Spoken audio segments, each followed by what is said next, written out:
Hey everyone, and welcome back to yet another episode of Borderlands 3. So it's that time of the year, everybody. A big game is coming up, and your boy had hands-on time with it for about 5 hours. And it's that time where I basically share my unwanted opinions with you guys, my viewers, okay? So essentially recently I attended an event where I had hands-on time with Borderlands 3 for about 5 hours. So I got a pretty good understanding of how the game plays, how it feels, what I liked and what I didn't like about the game. So today I'm just kind of gonna share my opinions with you guys. I just have to say that this is not a formal review.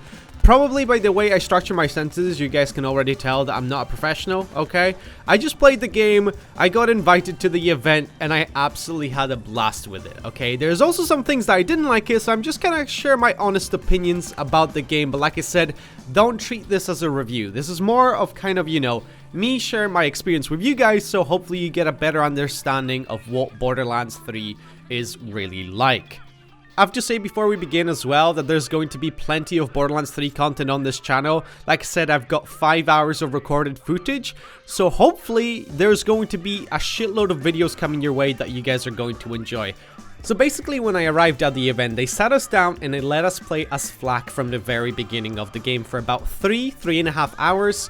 And then they jumped us forward in the game and let us play as any other Vault Hunter at a higher level. So the first thing that immediately stood out to me when I was kind of, you know, getting to grips with the game is how kind of smooth the movement felt, and just like everything, the animations, it just looked really good. But the movement specifically, it felt like they really refined it. You didn't feel limited or clunky in any way. I recently revisited Borderlands 2, which I know is a really old game at this point. It's kind of crazy how much time flies, but essentially that game felt a lot more clunky compared to Borderlands 3. It's just like, you know, the small things, like you would get stuck on small little objects, stuff like that, and now with the ability to obviously grab onto ledges, climb up, slide in combat, it just made you feel more involved and kind of, you know, more epic as you're like fighting through all of the bandits that are trying to kill you, and you're just kind of like sliding through them as you're shooting. It just felt good, okay? I really like what they did with the movement. They really seem to have refined it. And on the topic of movement, I guess I can touch on the vehicles in the game as well. They seem to be a lot more refined this time around as well. Once again, you don't really get stuck on objects anymore, like those small little annoying things that you think you can go over, but it basically just brings your vehicle to a halt. There wasn't that much that I've noticed in this game of that happening. And essentially it is still the same system of, you know, you look in the direction you kind of want to go in, and it's basically one stick for doing everything when it comes to the movement of the vehicle. I wish there was, you know, a dedicated throttle button and then being able to have more control, but I do understand why they did it that way, because obviously you've got all those different weapons, nitros, all the boosts and stuff like that, so obviously they need all the buttons that they can get, so that's why to kind of simplify the vehicle controls. But overall it did feel really good.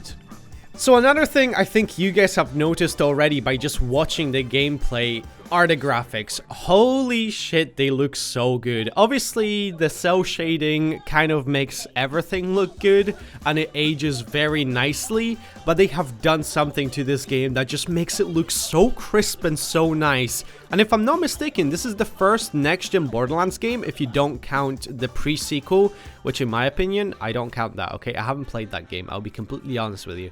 It just looked way too similar to Borderlands 2. So we're just gonna skip that one, okay, Jimmy? So don't get angry at me in the comment section. So just overall, the texture work, the amount of detail, and the way they've done cell shading just looks absolutely incredible. The lighting in this game is so good, but I'm sure you guys can see that from the gameplay that's being played on screen right now. I basically remember just getting in there and just staring at Claptrap, looking at all the little details that they put into him. It looks amazing. Honestly, 10 years down the line, this game is still going to look incredible, because like I said, this art style doesn't really age. You can still go back, play Borderlands 1, and it looks amazing. Okay, it looks really good. Next, let's talk a little bit about the gunplay. Obviously, this is a looter shooter, so you do come across a lot of bullet spongy enemies, but the gunplay felt more satisfying. It kind of seemed a little bit like Destiny gunplay. I think even from the visual standpoint, it kind of looks like Destiny in my opinion, which I don't know if this is a good thing to say, a bad thing to say. Please don't crucify me, okay? It just felt really good, you know? The guns actually felt like they had a punch to them, and whenever you were chipping away at the enemy's health, you know, the white little thing that basically showcased where their health was before you hit them, that also helps a little bit, so it kind of takes away the feeling of bullet sponges. So yeah, honestly, the gunplay is really good. Just all the weapons felt very unique, very satisfying to use, and visually they looked pretty goddamn impressive. And they said something ridiculous like they have 1 billion plus weapons in the game. Like they said during the presentation that before they threw out, I think, this 67 billion number, but that was kind of like a rough estimate. Now they are pretty sure it's just above 1 billion, which is just absolutely insane. As I was just playing through the game, they seem to have added a lot of depth to pretty much every aspect of the game. You can now fully customize all the vehicles and stuff like that. Players can be customized. There was actually a surprising amount of cosmetics in the game. I'm not sure if that's going to tie into any sort of microtransactions in the future, but there was just a lot to choose from, I remember, with different skins, you know, headpieces, colors, all that sort of stuff. Obviously, emotes are in this game, since every game in 2019 needs to have emotes. I guess it is a co-op game, so after all, you need to showcase, you know, how wacky you are by doing some crazy emotes, right? Because that's gaming 2019, ladies and gentlemen. And yeah, overall, there was just kind of a lot to basically, you know, master, discover. It's just stuff to do, you know? Just typical Borderlands style, in my opinion. Sounds, for example, extremely satisfying in the game as well. I know this is a weird thing to touch on, but I remember putting like one of those cartridges? That's how you say it. It's a cartridge, not a cart. Okay, never mind. Foreign people problems. But essentially putting that into your Echo device, just the sound of it. I don't know why I remember it so well, but it just stood out to me. You just put it in, it's just like, yes, that felt good. Now let's listen to this audio of Ellie just kind of rambling on about something. And the guns in general. There was this one gun in particular I remember that basically it would just kind of sound like an audio glitch the more you were shooting it, and just sounded cool. Okay, I really enjoyed that. Boss fights. So I managed to fight, I think, 3 bosses in the game, and every single one of them felt completely different and unique. Obviously, they could have just pre-selected those for us, you know, for this preview event to be like, hey, those are the more interesting bosses in the game, so let them kind of, you know, experience all of them. But it's just like crazy stuff. For example, 2 bosses fighting each other and you're kind of, you know, a third wheel, like basically on a date, but you're trying to take them down. That was pretty cool. I really enjoyed that. And it's just kind of, they felt challenging. I was doing all of them solo. I didn't play co-op of the game, but it just felt like a challenge. There was just so much stuff going on. And once I finally beat the boss, I was like, yes, I actually did it. And I did it by myself. So that was really cool. So bosses in the game are really something to look forward to. So let's talk a little bit about how the Vault Hunters actually felt and their abilities. So I do have to say that they felt very mobile and you were involved in the Vault Hunters' abilities. For example, I remember Axton from Borderlands 2. Even though it was pretty badass, placing 2 of those fully kitted turrets down and just seeing them unleash hell, okay, upon your enemies. But this time around, you felt like you had more control over them. Have it like, for example, tell your pets when you're playing as Flak to basically throw irradiated barrels at your enemies. And then, for example, if you're playing as Zane, you can teleport between the hologram of yourself.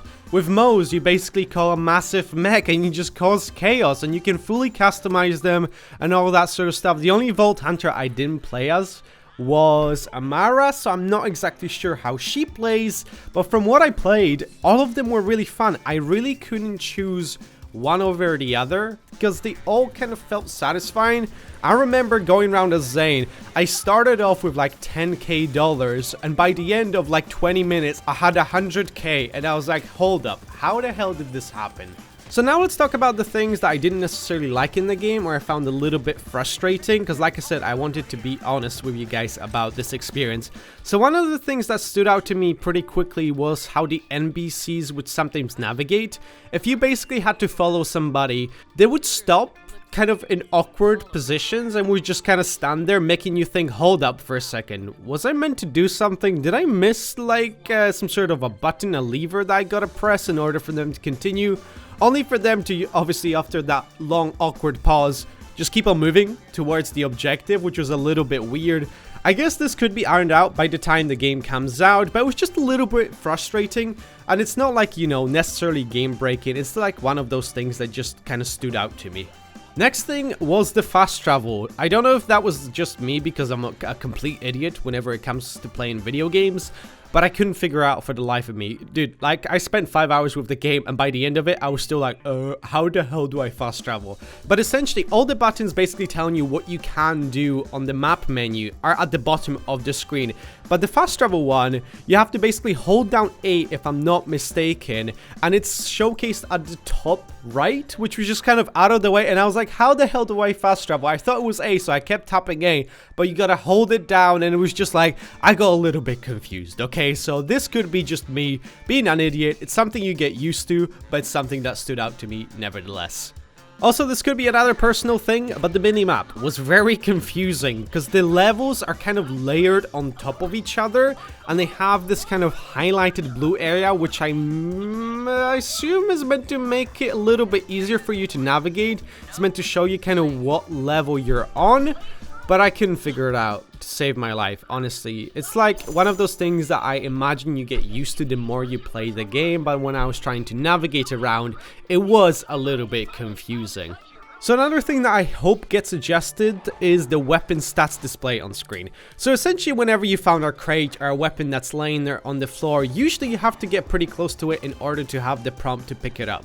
But then what would happen is that the actual stats would be cut off by the top of the screen. So it would be too big for your screen, so you basically catch, let's say, the bottom half of all the stats for that weapon. So you would have to kind of, you know, maneuver around a little bit in order to see all the stats. This could be a glitch, or maybe it's kind of something that they're still working on, because obviously we were playing a preview build of the game. The game is not out yet, so it's just kind of things that could get fixed before the game comes out. But it's one of those things that really stood out to me. But another thing that I guess could be kind of considered a con, but I'm pretty neutral about this. I mean, I love Borderlands, okay? So I'm extremely excited for Borderlands 3. I just loved pretty much everything about the game, and I think it's going to be one of my favorite Borderlands games, if not my favorite.